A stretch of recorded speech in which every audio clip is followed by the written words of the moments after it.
अस्सलाम वालेकुम दोस्तों, मेरा नाम है अली और मेरे साथ हमेशा की तरह मौजूद है दाऊद और आप देख रहे हैं इस वक्त क्रिकेट लवर अली शो। क्योंकि इसको देखना तो दोस्तों आप लोग से बात करने जा रहे हैं, बात करेंगे फाइनली शाहीन शाह अफरीदी को लेकर बड़ी खुशखबरी जो है वो आ रही है इंग्लैंड से।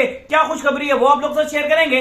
बात करेंगे इसके बाद की तब्दीलियों की हवाएं जोर पकड़ती जा रही हैं। क्या वाकई दाऊद शर्जील खान टीम में आ सकते हैं, सैम अयूब टीम में आ सकते हैं, ये किसने ये बात बताई है उस वाल से बात करेंगे। मिडिल ऑर्डर के ऊपर बात करेंगे और बात करेंगे जो कि अब कल खेला जाना है मैच पाकिस्तान और इंग्लैंड के दरमियान। वैसे सीरीज बड़ी फंटास्टिक हो रही है, बड़ा मजा आ रहा है, रन्स बन रहे हैं और लगातार रन्स बन रहे हैं, बहुत अच्छा लग रहा है। चौथा मैच खेला जाना है, जरा उसके ऊपर ही बात करेंगे। और क्या प्लेइंग 11 में तब्दीलियां होंगी, बॉलिंग में तब्दीली हो सकती है, क्या कोई स्पिनर और अंदर आ सकता है, कहां तब्दीली हो सकती है, इसको भी बात करेंगे। तो अगर आप हमारे चैनल पर नए और पहली दफा तो चैनल को सब्सक्राइब करें और साथ लेकर बेल आइकन बजाना भूलिएगा। तो बात का आगाज करते हैं सर नंबर 1 खबर के साथ, जो हमारे पास आ रही है। तो जो नंबर 1 खबर आ रही है वो हमारे पास यही खबर निकलकर सामने आ रही है कि अगर हम बात करें तो पाकिस्तान और इंग्लैंड के दरमियान तो शानदार किस्म की सीरीज जारी है, लेकिन दूसरी तरफ गोरों के देश में हमारा शाहीन जो है वो गया हुआ है, जिसने रिकवर होना था वहां पे। और हमने आपको अगर याद हो तो जब हम दुबई के अंदर मौजूद थे वहां से हमने ये न्यूज जो है ब्रेक की थी। उस वक्त कहीं मीडिया पे नहीं था, किसी मीडिया पे आपको खबर नहीं मिल रही थी कि शाहीन रिकवर होने जा रहे हैं, और वो हमारी खबर अल्हम्दुलिल्लाह से एक बार फिर सच्ची साबित हुई है। और आज शाहीन ने बॉलिंग शुरू कर दी। और उस टाइम जो आप बात करें उस टाइम खबर चल रही थी हर जगह, यूट्यूब पर, सोशल मीडिया में, टीवी पर कि शाहीन वर्ल्ड कप से बाहर हो गए हैं, होने जा रहे हैं वर्ल्ड कप से। और उस टाइम हमने आपको खबर दी थी कि नहीं, वर्ल्ड कप से बाहर नहीं होने जा रहे बल्कि वो खेलेंगे। और अली आज शाहीन ने इंग्लैंड में प्रैक्टिस शुरू कर दिया, शॉर्ट रनर अप के साथ जो उन्होंने बॉलिंग डाली आज, काफी कुछ खबरें उन्होंने 4-5 ओवर्स डाले हैं, फुल रनर अप के साथ बॉलिंग नहीं किया है क्योंकि नी इंजरी थी, ज्यादा लोड नहीं डालना चाह रहे थे, लेकिन हल्का हल्का जो है वो भागे और शॉर्ट रनर अप के साथ उन्होंने बॉलिंग प्रैक्टिस शुरू कर दिया। ज्यादा जोर नहीं लगाया उन्होंने, लेकिन उतनी स्पीड से बॉलिंग नहीं किया, लेकिन ठीक ठाक बॉलिंग किया। और खबरें ये आ रही है क्योंकि आपको पहले भी कहा गया था कि वैसे तो वो ट्राई नेशन सीरीज के स्क्वाड में है, लेकिन पाकिस्तान क्रिकेट बोर्ड का प्लान है कि ट्राई नेशन सीरीज में उनको कम ही खिलाया जाए।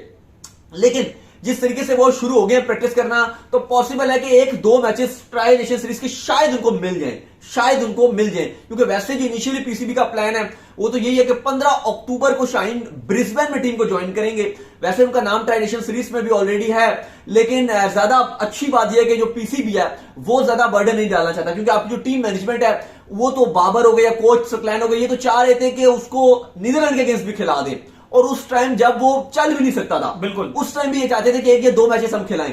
तो अब देखें, अब ट्राई नेशन सीरीज का भी उसका डामक डोल लिया है, क्योंकि बोझ आपको नहीं डालना, आपको 2 वार्म अप मैचेस मिल जाएंगे, एक आपको इंग्लैंड के अगेंस्ट मिलेगा, एक आपको अफगानिस्तान के अगेंस्ट मिलेगा, उसमें आप शाहीन को ट्राई कर सकते हो। और अगर ट्राई नेशन सीरीज में एक आध मैच आपको मिले और शाहीन आपको लगे कि फिट है तो आप खिला दो। लेकिन अच्छी और बेहतरीन खबर यह आ रही है कि शाहीन शाह अफरीदी फिट हो गए हैं। बड़ी बात है जी, बड़ी खुशखबरी है तो पाकिस्तानी नेशन आपके लिए कि इंशाल्लाह जो ट्राई नेशन सीरीज में अगर वो कुछ ना भी हो तो मुझे कोई इतना मसला नहीं है, लेकिन 22 अक्टूबर के दिन शाहीन भागेगा ऑस्ट्रेलिया में। और 22 है ना, 22 अक्टूबर 23 अक्टूबर चले तो शाहीन भागेगा ऑस्ट्रेलिया में, और शाहीन तेरी परवाज से जो है वो फिर जलेगा जमाना और मजा आ जाएगा जब शाहीन परवाज करेगा वहां पे। और बॉलिंग आपकी बड़ी स्ट्रांग हो जाएगी, हारिस रऊफ, नसीम शाह, भागने का स्टाइल है ना, और जो कैमरा उनके साथ आता है यार वो लेवल ही अलग है, वो अलग बात है कि इस बार हम स्पेशली जो दुबई में बड़ा मिस कर रहे थे शाहीन को। शाहीन जो नया बॉल डालता है बड़े एग्रेशन से डालता है नया बॉल।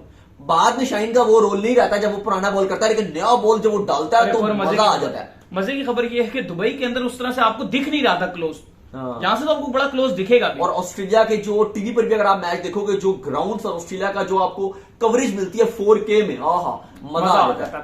तो इसके बाद जो हमारे पास अपडेट निकलकर सामने आ रही है जी, वो अपडेट हमारे पास ये निकलकर सामने आ रही है कि प्लेइंग तो जो आपका स्क्वाड है उसके अंदर तब्दीलियों की आवाजें जो है बड़ी जोर शोर से शुरू हो गई हैं। आपके सिलेक्टर बड़ा प्रेशराइज है और आपके सिलेक्टर ने बयान दे दिया आके, और सीधा सीधा उन्होंने बोला है कि सैम अयूब और शर्जील खान ये हमारे 18 के स्क्वाड में आ सकते हैं अगर हमारे प्लेयर्स जो है वो इंजरी का कोई शिकार हो जाते हैं, और हमारे जो जिसे आप कह सकते हैं कि जो फखर जमान है वो फिट नहीं होते, या और भी कुछ प्लेयरों के ऊपर उनको जो डाउट है, तो वो कह रहे हैं कि 2 बंदे एंट्री मार सकते हैं। तो देखो, अभी लोग जो पूछ रहे हैं कि क्या तब्दीली होगी आपके स्क्वाड में, देखिए सिलेक्शन कमेटी भी ऑलरेडी आकर ऐसे बयान दे रहे हैं, आपके जो नेशनल T20 का आपके जो हेड कोचेस है उनके भी बयान आ रहे हैं, फिर आपके सिलेक्टर्स आकर मीडिया में आके ऐसे बयान दे रहे हैं, मिडिल ऑर्डर आपका एक्सपोज हुआ है, नाम चल रहे हैं डिफरेंट।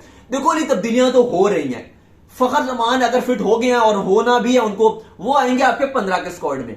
उस्मान कादिर जाएंगे आपके बाहर क्योंकि वो कुछ भी नहीं कर रहे हैं। फिर दूसरा आपको देखना पड़ेगा कि आपको जो मिडिल ऑर्डर है, इफ्तिखार खुदिल शाह में से आपको एक को रखना है, आसिफ अली भी है चला आपके पास, तो इनमें से आपको एक को रखना है, शायद खुदिल शाह को आपको बाहर करना पड़े। तो ये दो स्लॉट्स ऐसी हैं जो हरगिज आपको नजर आ रहा है कि इनकी रिप्लेसमेंट आपने लेनी है, एक उस्मान कादिर और एक खुदिल शाह, ये दो बाहर जाएंगे और आप इनकी जगह एक ना एक प्लेयर आप टीम में लाओगे।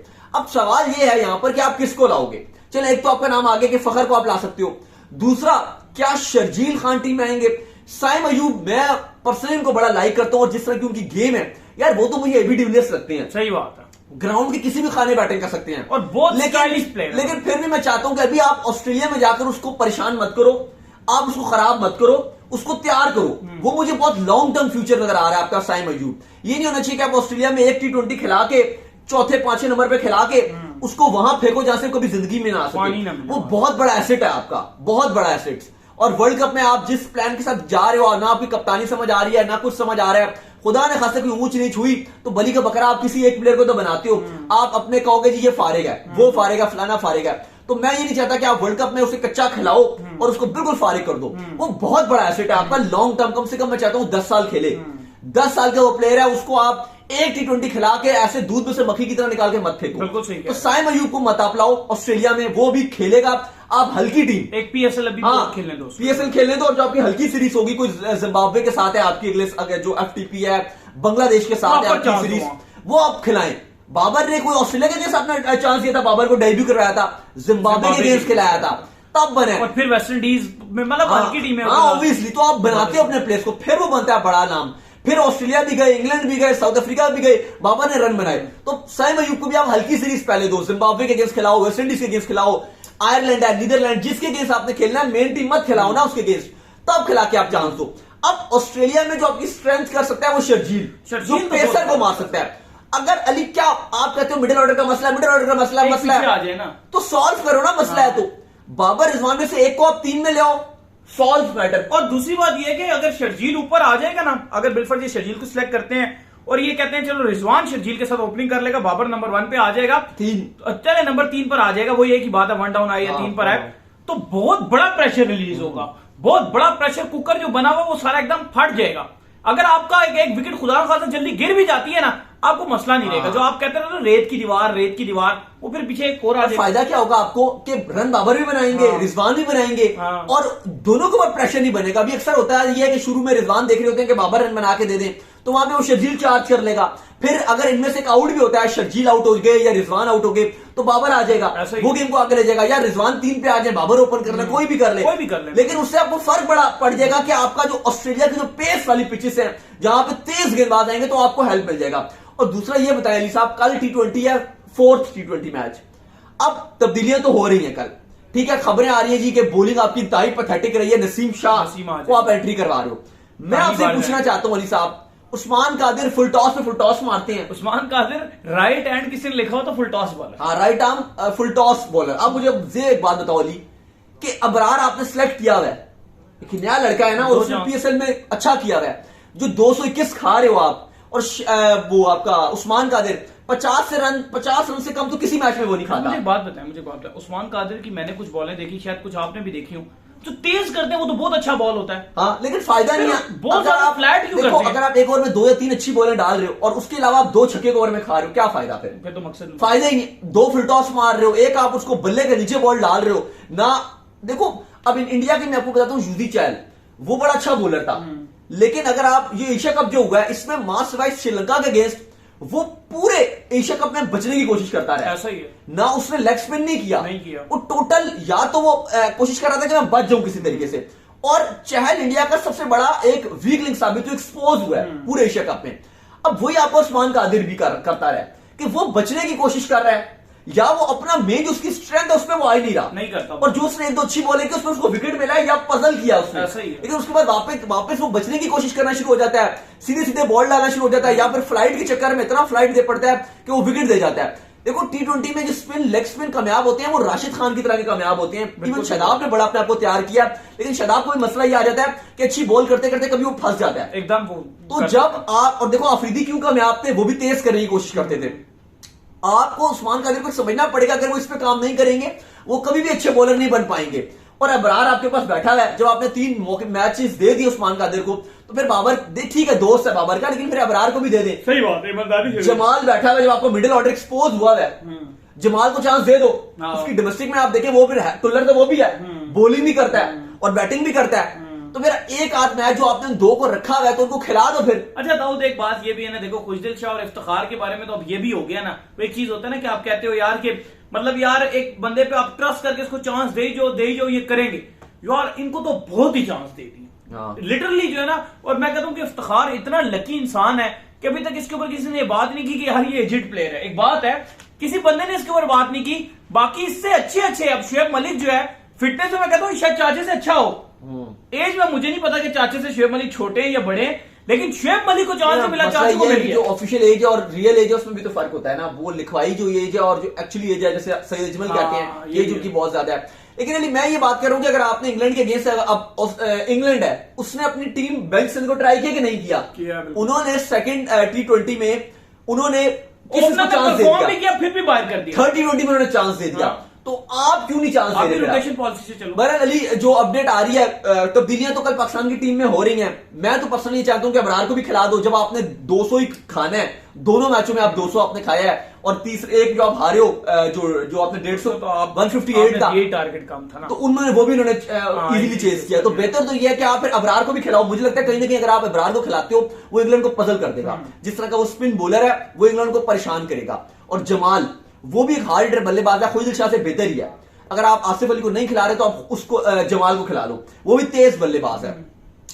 बहरहाल कल जो एक्सपेक्टेड तब्दीली है, तो वो मुझे नजर आ रही है कंफर्म, धानी को ये बाहर करने जा रहे हैं और नसीम शाह आ रहे हैं, एंट्री कर रहे हैं। दूसरा कोई खास तब्दीली नहीं करने जा रहे हैं, लेकिन बनती है तब्दीली। अगर आसिफ अली फिट है तो आप खुशदिल शाह को आराम करवाइए, आसिफ अली को डालिए। और आप बॉलिंग में देखिए, हसनैन को भी आप बाहर कीजिए। अगर आपके पास ऑप्शन है जूनियर, आप उसको भी ट्राई कर लीजिए। लेकिन मैं पर्सनली ये चाहता हूं कि जमाल और अबरार ये दोनों खेलें। हार तो आप वैसे भी रहे हो, जो आप दूसरा जीते वो भी आपको ओपनर से जितवा दिया, और अब आपकी मेन बॉलिंग आई, और सही मायनों में टेस्ट आपका अब है। इंग्लैंड की मेन बॉलिंग अब आई है, टोपले और वुड। अब आपको खेलना और प्रूव करना है कि हम खाली फारिग बॉलिंग के अगेंस्ट रन नहीं बनाते, अच्छी बॉलिंग आएगी, हम तब भी रन बनाएंगे। बिल्कुल ऐसा ही, ये आपके हर बल्लेबाज को प्रूव करना है। क्योंकि अगर आप इसके अगेंस्ट नहीं चल सकोगे तो इंग्लैंड में जो ऑस्ट्रेलिया में आपको बॉलिंग मिलेगी, जो एक्सप्रेस बॉलिंग मिलेगी, वो अलग ही बॉलिंग होगी। तो ये आपके पास चैलेंजेस हैं, आपको इनको इंप्लीमेंट करना होगा। और अगर ये हकीकत है अली साहब, अगर आपकी ये सीरीज हारे इंग्लैंड के अगेंस्ट, ये आप सीरीज हारे, तो लिखवा लीजिए कि बहुत हैवी किस्म की तब्दीलियां होनी है आपके स्क्वाड में। नहीं, फिर तो जाहिर बात, अगर आप ये सीरीज हार गए इंग्लैंड की, तो लिखवा लीजिए, तो बदल फिर लिखवा लीजिए। अगर आप ये इंग्लैंड की सीरीज हार गए, चाहे आप 4-3 से हार गए, अगर आप ये हार गए तो आपके स्क्वाड में बहुत तब्दीलियां। और आसिफ अली के हवाले से क्या दाऊद, कल आना चाहिए फिर आसिफ अली को? नहीं, आसिफ अली को ऑब्वियसली आना चाहिए। और आपको याद होगा कि आप इंग्लैंड से हारे थे 2016 में।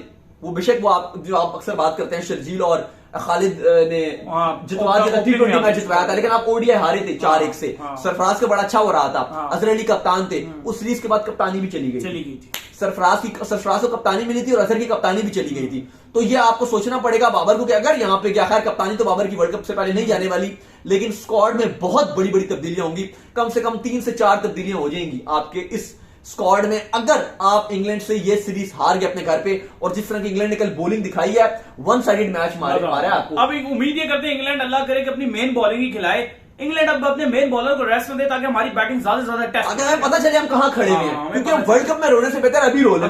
सही बात, अभी इतना दुख नहीं होगा, वर्ल्ड कप में ज्यादा रोना आएगा। सही बात है। तो उम्मीद करते हैं कि आज हमारा शो आपको आएगा पसंद आया। तो वीडियो को लाइक कीजिए, हमारे चैनल को सब्सक्राइब कीजिए, साथ ही बेल आइकन बजाइए।